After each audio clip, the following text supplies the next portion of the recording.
Galnet News, your galaxy in focus, 2nd of January 3301. Our top story today comes from the Lu system, where the Crimson State Group's attempts to gain power as an independent and free the system from the Federation have been long and arduous. Here's an update on the history. On the 10th of December, the Crimson State Group's influence in the system of 15 billion inhabitants was just 17%. Many commanders on less than amicable terms with the Federation began to join the Crimson State's cause. By the 12th of December, Crimson State had become the most influential faction in the Lu system in just 2 days, beating out the formerly dominant Lu for Equality party. The incredibly rapid rise in influence for the Crimson State Group then slowed dramatically, prompting the plot's leaders to employ what they dubbed the Hartsfield strategy in an attempt to win further support from the inhabitants of Hartsfield Market. By the 19th of December, the Lu system had been on the verge of civil war 3 times, but this had been averted, and the Crimson State Group regarded the Hartsfield strategy as a failure, with their influence falling in Lu. It appears that commanders once loyal to the cause began to abandon it at that point, for fears that lack of progress would continue and that their efforts would be better spent elsewhere. The situation seemed to settle down for a while in the highly populous Lu system, but a renewed push from the Crimson State Group has emerged, and as of 31st of December, their influence is at 45%, just 3 percentage points behind the federal-backed Lu for Equality. We reached out for comment from the commanders backing the Crimson State Group, who call themselves the Lu Freedom Fighters, and received this in response. Our brethren on the ground have, for centuries, been infiltrating positions of power in the Lu system, and now at last are gaining ground in what is, make no mistake, an economic war. All wars are won by economics, and although the great Lu's star is rising, in order to combat Federation control we need to be able to fuel our revolt. This is where the Crimson State Group came in. It was imperative to take control of the hierarchy of this regime and twist it to our own ends. By doing this, we have secured the economy of the outlying stations and bent them to our will. This allows us to arm and train our troops and feed our people.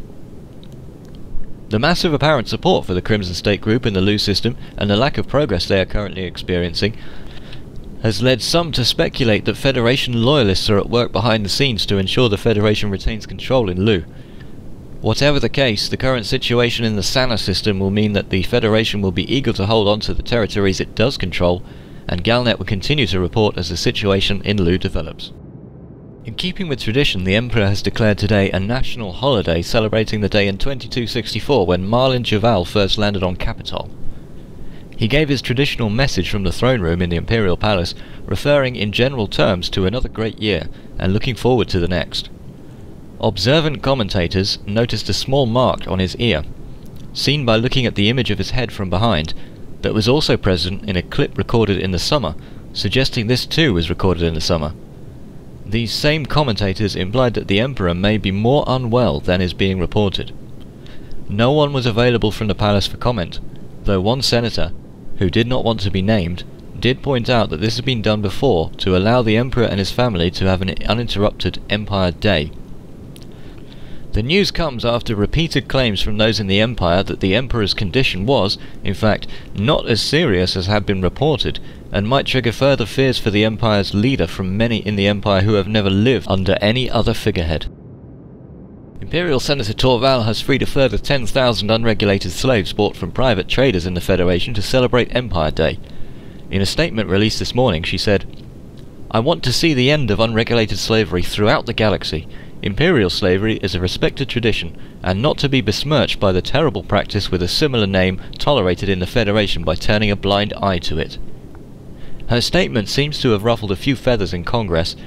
We couldn't get a comment on record from any of the leadership in the Federation, but we did get a reply from an aide trying to sneak past the few remaining Onion Gate demonstrators on the steps of Congress, who said, "That is a bit ripe coming from her. Slavery is illegal throughout the Federation. It is people like her, paying for slaves, that keep the trade going, which is why we find it so hard to crack down on it."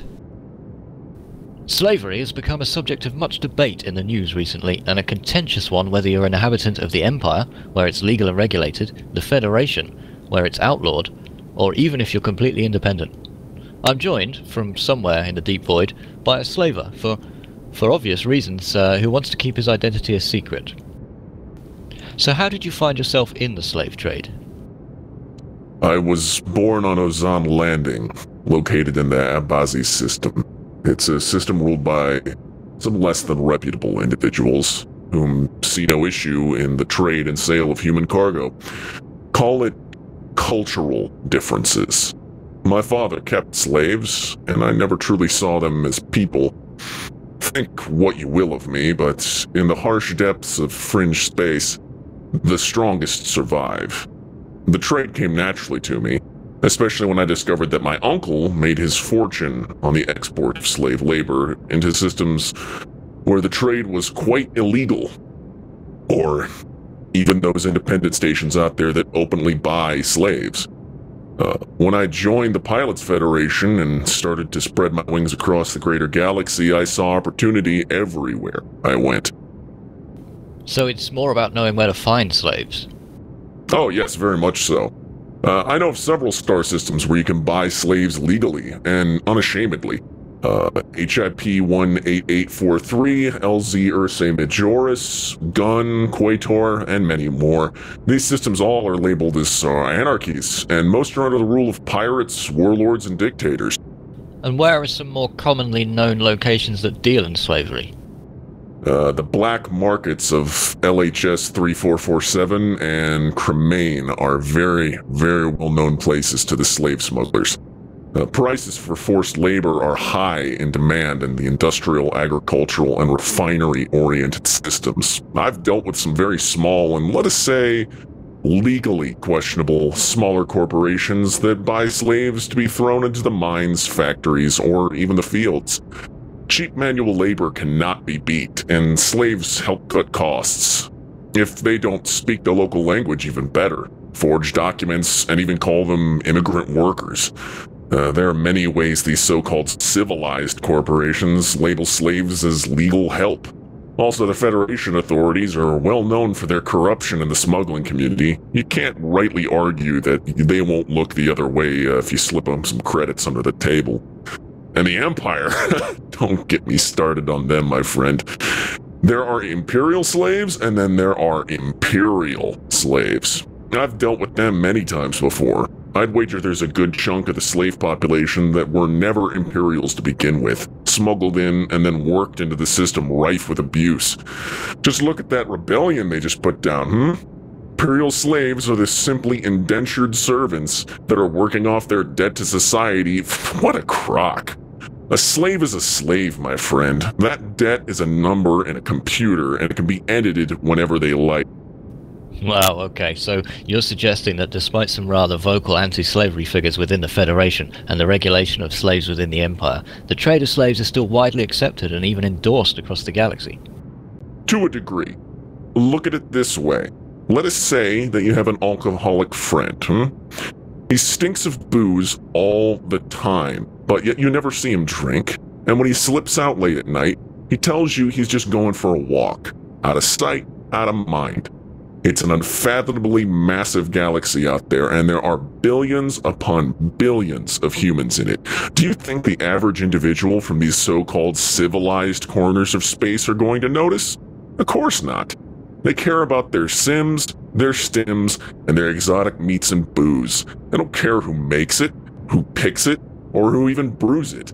All they have to do is simply say slavery is bad. They don't actually do anything about it. Well, the Federation outlawed slavery completely, and the Empire has regulated it. But which of these systems do you think works best, and why? The Federation does a better job. Even then, not by much. They're not a society founded on the bonding of human labor.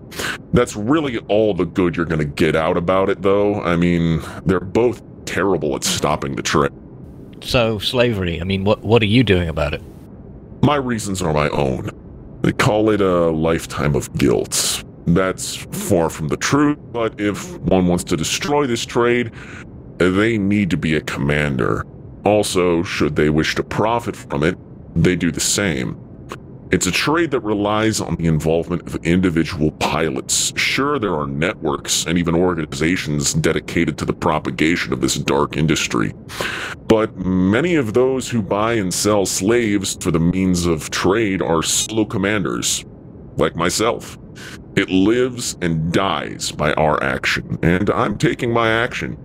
I'm doing such through you, the press, and through other means. I made my fortune trading slaves. Now I'm using that same ill-gotten fortune to free them. Do you ever think about what it would be like if you were a slave? What would a slave have to say about your business and the laws that are in place? I don't want to think if I were a slave in this place. I mean, some of the things I've seen people do to them, what I've done to them before I had my eyes opened. It's terrible business. We do terrible things to one another. I guess that's just human nature to a degree. And most slaves, if they had the gag taken out of their mouth, and if they had something to say, they'd probably say I'm a terrible human being, and I should probably have a gun put to my head and the trigger pulled, and I wouldn't blame them for it. And most Earth countries outlawed slavery in the run-up to the 20th century, and some would say that society benefited as a whole. If ridding the entire galaxy of slavery were possible, it might hurt a few, but wouldn't it benefit more on the whole? Yeah, absolutely. No argument. Freedom is a right deserved by any person, and I have had an extreme amount of freedom in my life, especially coming from an anarchy system. I mean, who am I to deny a human being to live the life that they want to live? Who are any of us? Certainly not politicians or empires or federations or even alliances. Nobody has the right to tell you how to live and what to do, what to think, what to eat, what to breathe. That's up to you. And if we can stamp out this trade, humanity as a whole will seem so much better in the galactic sense, especially if we ever spread our wings beyond our own galaxy to galaxies far beyond in deep, deep space. If that ever happens, man, we come across a society that's way above our own. What do they think of us if we're still peddling in the slave trade of our own people? Some strong words there indeed. Thank you very much for joining us, Commander. And that's the Galnet news for today. Tune in next time to keep your galaxy in focus.